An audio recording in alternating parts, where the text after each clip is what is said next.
¿Qué tal? Buenas noches, un video más para Leoncito Pensiones. Bueno, pues resulta que ya el presidente, ahora sí, ya no es su posición de qué es lo que va a mandar de iniciativa de reforma al Congreso. Ya es una realidad. El programa comenzó aproximadamente a las 5 y tantos de la tarde del día 5 de febrero del año 2024 y leyó ahí las iniciativas que está mandando al Congreso. Obviamente falta que todavía se aprueben por el Congreso, en este caso Cámara de Diputados, que pase a Cámara de Senadores, que regrese a Cámara de Diputados, que se apruebe y luego que no salgan los jueces, el poder super corrupto ese que existe en México, y desde la manga digan no es válido. Lo haya dicho el Congreso, lo haya dicho senadores, no es válido.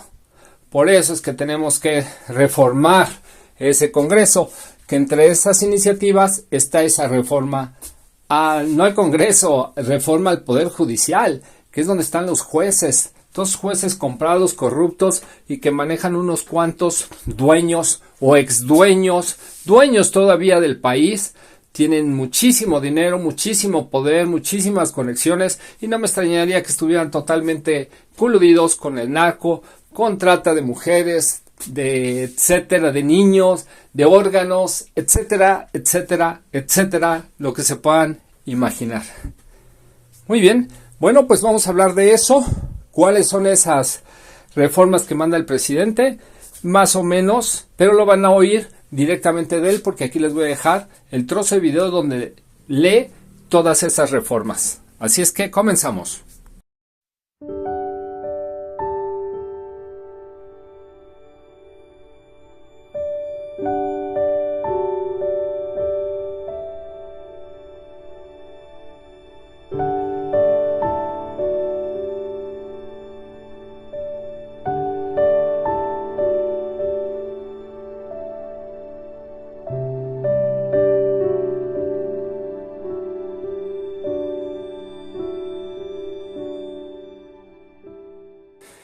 Muy bien, amigos, bueno, pues vamos aquí, yo voy a hablar, les voy a dejar todas las reformas aquí adelante en el video con el presidente, voz del presidente de la República, Andrés Manuel López Obrador, pero yo quiero hablar lo que nos cruje a nosotros. En este caso, este es un programa para adultos, un canal para adultos mayores, entonces quiero que ustedes escuchen pues lo que está mejorando en los adultos mayores, que les puede beneficiar. Pues en este caso, por ejemplo, el salario del ISSSTE, de los trabajadores del Estado, salario del trabajador del Estado. ¿Por qué puede mejorar a los adultos mayores? Porque tienen hijos. Muchos adultos mayores, sus hijos trabajan en el Estado. Estamos hablando de enfermeras del IMSS, enfermeras del ISSSTE, estamos hablando de policías, estamos hablando de trabajadores, conductores de RTP, conductores del metro, conductores de etcétera, etcétera, trolebús, etcétera, etcétera, metro, en fin, trabajadores del metro mismísimo, los mismos que están en el gobierno con Andrés Manuel López Obrador, en fin, pues habla de que se va a buscar, o la iniciativa menciona que el salario mínimo debe ser de 16,000 pesos. Es un salario muy digno, pero ¿cómo es posible que puedas dar un salario mínimo digno a esas personas y a los adultos mayores que ya trabajaron, que ya se jodieron, que ya se fregaron? Estoy hablando del pensionados tanto del ISSSTE como del IMSS, que están ganando pensiones bajísimas. Ya hemos hablado de eso. Hay gente que gana hasta menos de 3,000 pesos mensuales. ¿Cómo es posible que pues ya no hablemos de 16,000 al mes? Hablemos de un salario mínimo, 7,500 mensuales. Eso debió de haber mandado el presidente, pero en esta ocasión, según yo lo escuché, a reserva de que ustedes lo escuchen y me lo comenten, pero no lo hizo. ¿Ok? Ahora, ¿qué sí hizo? Pues una iniciativa de reforma a las pensiones. ¿Pero de qué estamos hablando? Pues estamos hablando de esas pensiones que el presidente lo que indica o sobre lo que va es que esas pensiones que se transformaron a la ley 97 vuelvan a ser ley 73, pero no especifica, por ejemplo, las semanas. En la ley 73 se necesitaban 500 semanas para poderse pensionar. En esta ley 97 se necesitan ya ahorita a la fecha arriba de 800 semanas y va a llegar un tope de 1000, y eso gracias al presidente Andrés Manuel, porque era de 1250, algo así, lo que se había especificado en esa ley 97.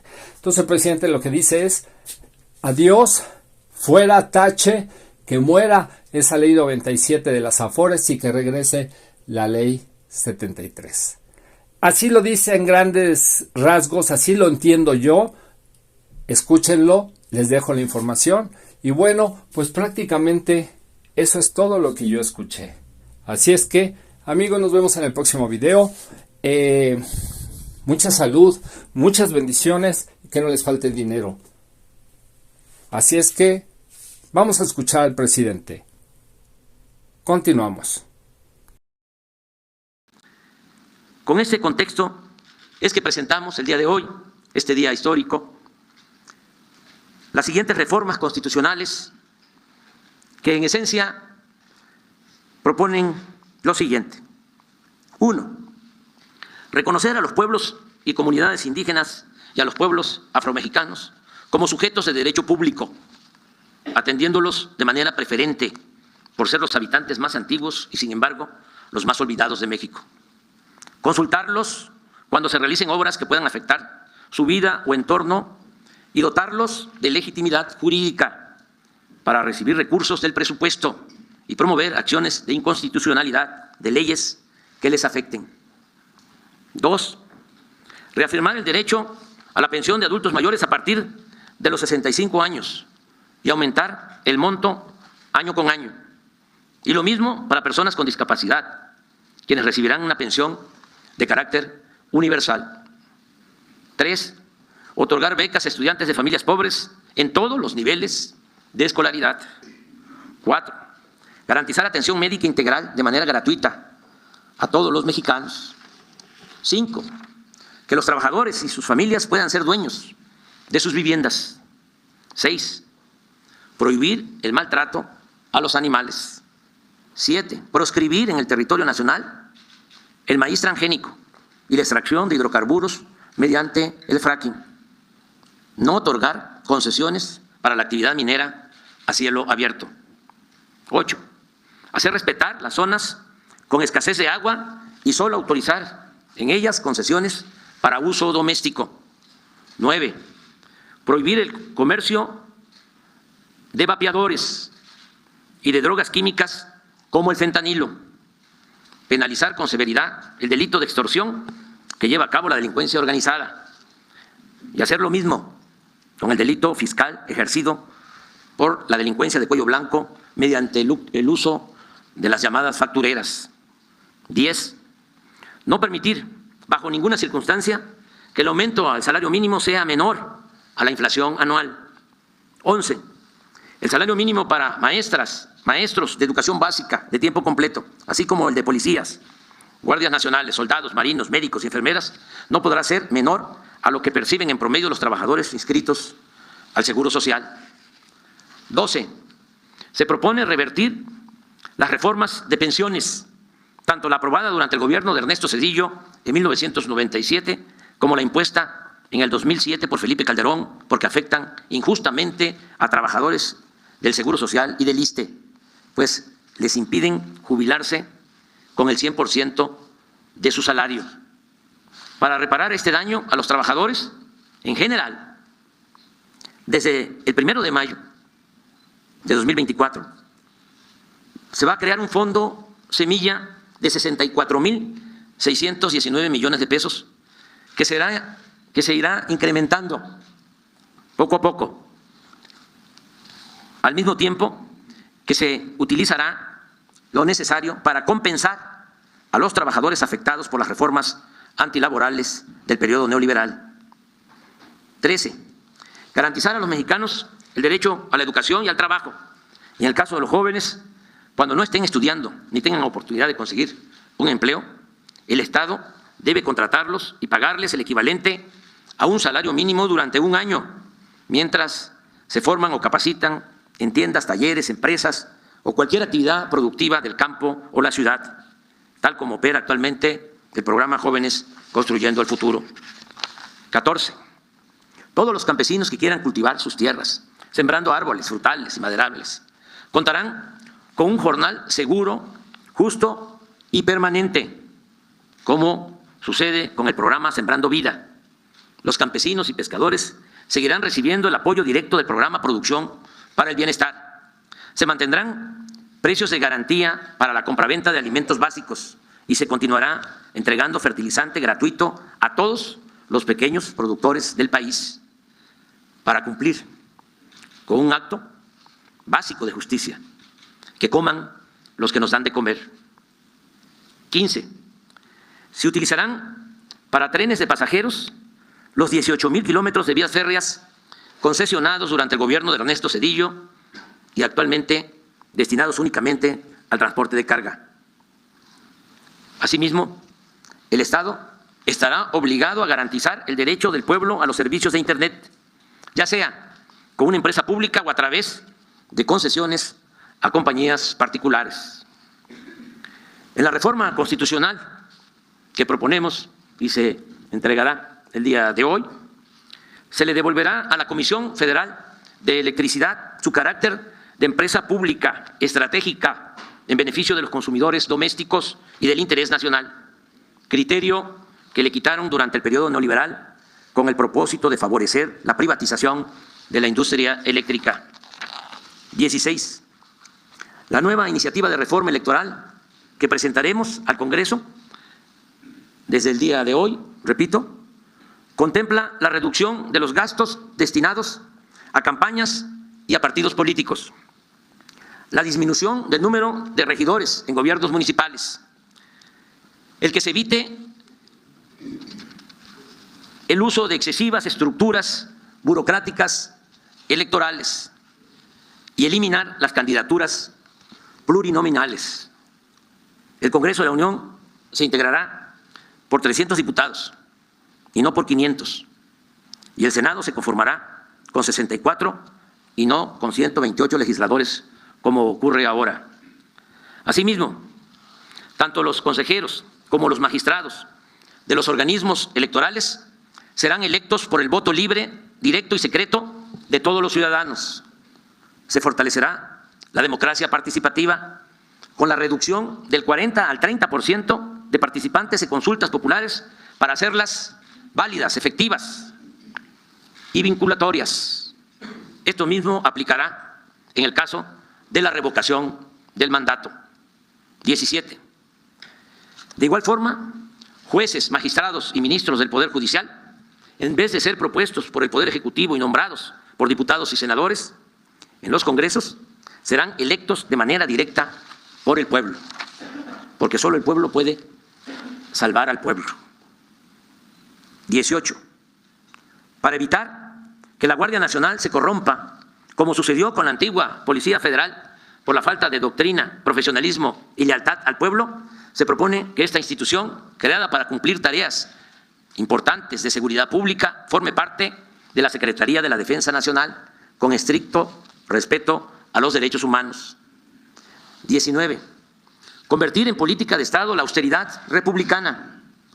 Se volverá a redactar con mayor claridad y contundencia en el artículo 127 de la Constitución el principio de que ningún servidor público de los tres poderes pueda ganar más que lo que perciba legalmente el presidente de la República. De igual modo, no se permitirán privilegios ni extravagancias en ninguno de los poderes del gobierno federal para llevar a los hechos las palabras y las recomendaciones a los servidores públicos del presidente Benito Juárez, quien sostenía, lo recuerdo, para que no se tenga nada más el retrato del presidente Juárez y se olvide su pensamiento y su obra. Decía, no se puede gobernar a base de impulsos de una voluntad caprichosa, sino con sujeción a las leyes. No se pueden improvisar fortunas ni entregarse al ocio y a la disipación, sino consagrarse asiduamente al trabajo, disponiéndose a vivir en la honrada medianía que proporciona la retribución que la ley les señala. 20. Eliminar todas las dependencias, y esto se propone, y organismos onerosos y elitistas, supuestamente autónomos, sí, autónomos, del pueblo, no de la oligarquía, creados durante el periodo neoliberal con el único propósito de proteger negocios particulares en contra del interés público. Amigas, amigos, estas iniciativas de reformas a la Constitución y a las leyes, como he dicho, serán entregadas el día de hoy por la Secretaría de Gobernación a la Cámara de Diputados para que en esta legislatura, en lo que falta de esta legislatura, o en la próxima, se analicen, debatan y en su caso se aprueben para beneficio de la mayoría del pueblo. La esencia de estas normas y nuevos derechos es reencauzar la vida pública por la senda de la libertad, la justicia y la democracia, como lo demandaron y exigieron con sus luchas nuestros antepasados y sus abnegados dirigentes. Estas propuestas son a todas luces distintas y contrapuestas a las reformas que se aprobaron durante todo el periodo neoliberal, cuando jamás en los 36 años de ese oscuro periodo se pensó en beneficiar al pueblo, sino fundamentalmente en ajustar el marco legal para facilitar el despojo, la corrupción y la entrega de bienes del pueblo y de la nación a una minoría. Nunca, repito, en los 36 años de dominio oligárquico se reformaron los artículos de la Constitución para procurar la justicia. No hay nada que lo demuestre. Todo lo aprobado por los legisladores en ese largo y nefasto periodo tuvo como distintivo el afán de lucro y el desprecio por las mayorías. Ahora, afortunadamente, estamos viviendo otro momento, un momento estelar en la historia de nuestro país. Y nos juzgaría mal la historia si no actuáramos de manera consecuente con las ideas y los principios que enarbolaron e hicieron valer nuestros antepasados, nuestros héroes, nuestros mártires. Estoy consciente también que el éxito de la transformación en marcha no depende únicamente de las reformas a la Constitución y a las leyes. Hay otras cosas que son también muy importantes, fundamentales. Por ejemplo, el cambio de mentalidad del pueblo, lo cual en buena medida hemos conseguido entre todos y desde abajo, y que conocemos como la revolución de las conciencias, porque de ello depende en mucho evitar cualquier retroceso antipopular en el futuro. Además, como es sabido por muchos, estamos predicando y gobernando con el ejemplo. Ya ha quedado de manifiesto que somos partidarios del humanismo. Sin embargo, sería un error confiarnos y dejar pasar esta oportunidad histórica para hacer todo lo que esté a nuestro alcance con el propósito de afianzar valores, ideales y volver a imprimirle a la Constitución su carácter democrático y, sobre todo, eminentemente social. Sigamos avanzando. No dejemos de luchar ni un solo día. Pensemos siempre que nuestros esfuerzos y fatigas de la actualidad, fatigas de hoy, significan construir la defensa de lo alcanzado en beneficio de las nuevas generaciones. No perder el tiempo, no caer en el inmovilismo. No olvidemos que si por nuestros errores, desidia o desviaciones, y valiéndose del dinero o la manipulación que llevan a cabo en los medios de manipulación, que no de información, los reaccionarios logran regresar al poder, que sea mucho lo que tengan que echar atrás y que la regresión les resulte muy difícil, ardua, hasta el punto que les sea imposible el cancelar los beneficios que estamos estableciendo en bien del pueblo, y que con esa certeza, si regresan los corruptos, las nuevas generaciones puedan, llegando el momento, recuperar el camino de la justicia, la paz, la democracia y la soberanía. Pero no se malinterprete, no estoy hablando del futuro inmediato, hasta donde alcanzamos a ver y a oír en la calle.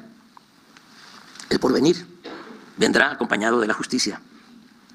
Mi reflexión va más allá de los próximos años, porque nada en política es eterno y en la democracia se gana o se pierde, y el pueblo es el que manda, y si se equivoca, vuelve a mandar. En síntesis, mi propuesta es que nuestra generación honre el legado del constituyente de 1917. De él recibimos una carta magna que, a pesar de las graves adulteraciones que sufrió durante el neoliberalismo, nos ha resultado fundamental para recuperar el país, limpiar la podredumbre de las instituciones y reorientar al Estado para ponerlo al servicio del pueblo. Gracias a nuestra Constitución de 1917 hemos podido emprender esta hazaña nacional en forma pacífica y democrática. Y ahora es justo y necesario, como nuestra aportación a la historia y a las nuevas generaciones, que le devolvamos a la Constitución del 17 toda su dignidad, su humanismo y su grandeza. Que viva la Constitución de 1824, que viva la Constitución de 1857, que viva la Constitución de 1917, viva la transformación, viva México, viva México, viva México.